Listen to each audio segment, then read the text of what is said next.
సిద్దిపేట జిల్లా కలెక్టర్ ఆదేశాల మేరకు గజ్వేల్ ప్రభుత్వాసుపత్రిలో రక్తదాన శిబిరాన్ని నిర్వహించారు. సుమారు 30 మంది రక్తదానం చేసినట్లు ఆసుపత్రి సూపరింటెండెంట్ డాక్టర్ అన్నపూర్ణ తెలిపారు. ఈ సందర్భంగా జిల్లా వైద్యాధికారి డాక్టర్ ధనరాజ్ మాట్లాడుతూ, రోడ్డు ప్రమాదాలు, కాన్పుల సమయంలో సీజనల్ వ్యాధుల బారిన పడుతూ రక్తం ఎంతో అవసరమవుతుందని, ప్రతి ఒక్కరూ బాధ్యతగా రక్తదానం చేస్తే అనేక ప్రాణాలు కాపాడవచ్చన్నారు. అలాగే ప్రజలు వ్యక్తిగత పరిశుభ్రత, గ్రామ పరిశుభ్రత పాటించాలని, ఇంట్లో నీరు నిల్వ లేకుండా చూసుకోవాలన్నారు. ఈ కార్యక్రమంలో ఆసుపత్రి ఆర్ఎంఓ రాము సిబ్బంది పాల్గొన్నారు. ఈ రోజు మన డిస్ట్రిక్ట్ హాస్పిటల్ గజ్వేల్ లో రక్తదాన శిబిరం నిర్వర్తించబడుతుంది.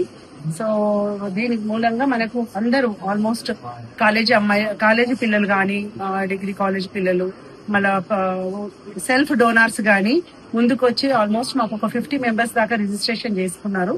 సో యాక్చువల్గా వీ నీడ్ ఓన్లీ 30 బ్యాగ్స్.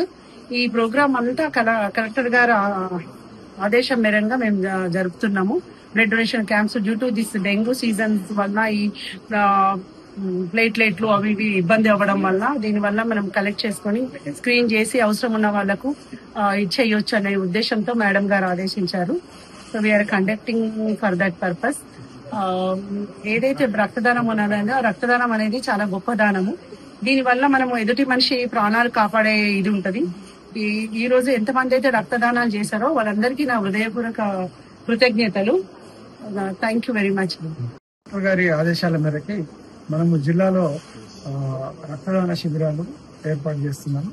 మనకి ఇందులో ముఖ్యంగా యువత పార్టిసిపేట్ అయ్యి, ముఖ్యంగా డిగ్రీ పీజీ కాలేజ్ స్టూడెంట్స్ ఇందులో యాక్టివ్ గా పార్టిసిపేట్ అయ్యి రక్తదానం చేయటం వల్ల మనకి ఈ సీజన్ లో ముఖ్యంగా డెంగ్యూ వ్యాధి రావడానికి చాలా అవకాశం ఉంది. డెంగ్యూ వ్యాధి వచ్చిన పేషెంట్స్ కి మనము ప్లేట్లెట్స్ అందించాల్సి ఉంటుంది. కాబట్టి టైం మీద ఆ పేషెంట్స్ కి వాళ్లకు సంబంధించిన డోనర్స్ లభ్యమవుతారు కారు. అట్లాంటి పరిస్థితిలో ఈ బ్లడ్ ని మనము వినియోగించుకోవచ్చు. అదేవిధంగా ఆ పేషెంట్ తాలూకా వ్యక్తులు కనుక ఉంటే వాళ్లకు మరింత బెనిఫిట్ అవుతుంది. ఎందుకంటే ఆ సింగిల్ డోనర్ ప్లేట్లెట్స్ వాళ్ళకు అప్పటికప్పుడు తీసి వారికి ఎక్కించడం వల్ల చాలా ఉపయోగకరంగా ఉంటది. కాబట్టి మనకి ఎవరికైనా కూడా బ్లడ్ బ్యాంక్ లో అందరికీ అందుబాటులో ఉండడానికి మనము రెగ్యులర్ గా ఈ యొక్క కార్యక్రమాలు నిర్వహిస్తాం. మనకు రెగ్యులర్ డోనర్స్ ఉన్నప్పటికీ కూడా ఇప్పుడు ఈ యొక్క క్యాంపు నిర్వహించడం ముఖ్య ఉద్దేశం ఏంటంటే ఈ సీజన్ లో మనకి రక్తం యొక్క అవసరం ఎక్కువగా ఉంటుంది కాబట్టి మేము ఈ యొక్క బ్లడ్ డొనేషన్ క్యాంప్స్ నిర్వహిస్తున్నాం. నిన్నటి రోజు సిద్దిపేట జిల్లాలో కలెక్టర్ గారు వచ్చారు. అక్కడ డిగ్రీ కాలేజీలో నిర్వహించడం జరిగింది. ఈ రోజు ఇక్కడ మన డిస్ట్రిక్ట్ హాస్పిటల్లో నిర్వహించడం జరుగుతుంది. ఇందులో భాగస్వాములైన ప్రతి ఒక్కరికి, డిసిహెచ్ఎస్ గారికి, అదేవిధంగా మా డిప్యూటీ డిఎంఎన్హెచ్ఓ గారికి, ప్యాథాలజిస్ట్ గారికి, మరి ప్రతి ఒక్క డాక్టరు, మరి ముఖ్యంగా బ్లడ్ బ్యాంక్ టీమ్ టెక్నీషియన్స్ అయితే ఏంటి, మెడికల్ ఆఫీసర్ అయితే ఏంటి, వీళ్ళందరూ కూడా చాలా ఎంతో యాక్టివ్ గా పార్టిసిపేట్ అయ్యి దీని ఒక పండుగ వాతావరణం లాగా మంచిగా బెలూన్స్ కట్టి అందరినీ మోటివేట్ చేసి ఈ యొక్క కార్యక్రమాన్ని నిర్వహించారు. అందరికీ మరియు ముఖ్యంగా డోనార్ ఎవరైతే ఉన్నారో డోనార్స్ అందరికీ కూడా మేము అభినందనలు తెలియజేస్తున్నాం. వారందరికీ సర్టిఫికెట్స్ అందించడము, అదేవిధంగా రిఫ్రెష్మెంట్ అందించడము జరుగుతుంది.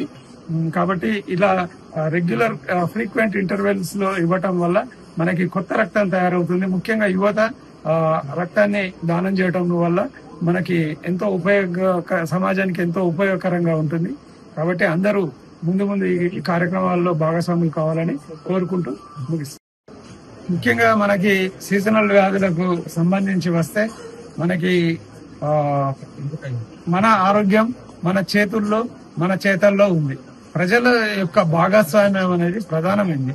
వ్యక్తి యొక్క ఆరోగ్యం ఎక్కడ ఉంటుంది అంటే వ్యక్తిగత పరిశుభ్రత, వ్యక్తి యొక్క రెస్పాన్సిబిలిటీ, తన ఆరోగ్యాన్ని కాపాడుకోవాలనే ఒక వ్యక్తిగత బాధ్యత, అదేవిధంగా కుటుంబ బాధ్యత, అదేవిధంగా మనకి సామాజిక బాధ్యత.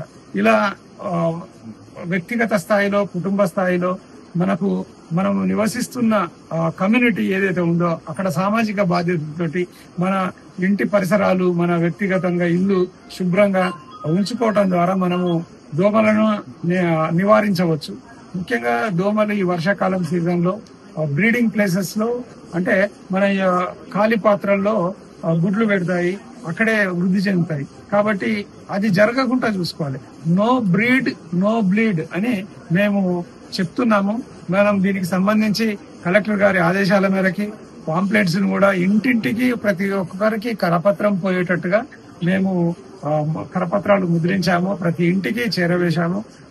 కాకపోతే ప్రజలందరూ దాన్ని చదివి దాంట్లో ఉన్నదాన్ని అర్థం చేసుకొని పాటిస్తే ఎవరికి కూడా ఈ సీజనల్ వ్యాధులు అనేటివి దరిచేరవు. ముఖ్యంగా మనకి వాతావరణంలో మార్పుల వల్ల, టెంపరేచర్ ఫ్లక్చుయేషన్స్ వల్ల సర్ది, దగ్గు, తర్వాత తలనొప్పి, జ్వరం అనేది రావటం అనేది అనివార్యము. దాన్ని మనము గమనించుకొని ఈ యొక్క దోమల ద్వారా వచ్చే వ్యాధులు, దోమలు కుట్టకుండా, మరియు వైరల్ ఫీవర్స్ గానీ, బ్యాక్టీరియా గానీ మనకు అవి అటాక్ చేయకుండా చూసుకోవాలి. ఈ వాతావరణ మార్పుల వల్ల వచ్చే చిన్న ఇబ్బందులు ఎదురవుతాయి. బట్ మనం కొంత శ్రద్ధ తీసుకోకపోవటం వల్ల ఈ బ్యాక్టీరియల్ ఇన్ఫెక్షన్స్ గానీ, వైరల్ ఇన్ఫెక్షన్స్ గానీ, పారాసైటిక్ ఇన్ఫెక్షన్స్ గానీ రావడానికి అవకాశాలు ఉంటాయి. కాబట్టి ప్రతి ఒక్కరూ ఈ బాధ్యత తీసుకొని మన ప్రభుత్వం నిర్వహిస్తున్న కార్యక్రమాలను, శానిటేషన్ ని ఇంప్రూవ్ చేసుకుంటే ఈ యొక్క రోగాల బారిన పడకుండా ఉంటామని తెలియపరుస్తుంది.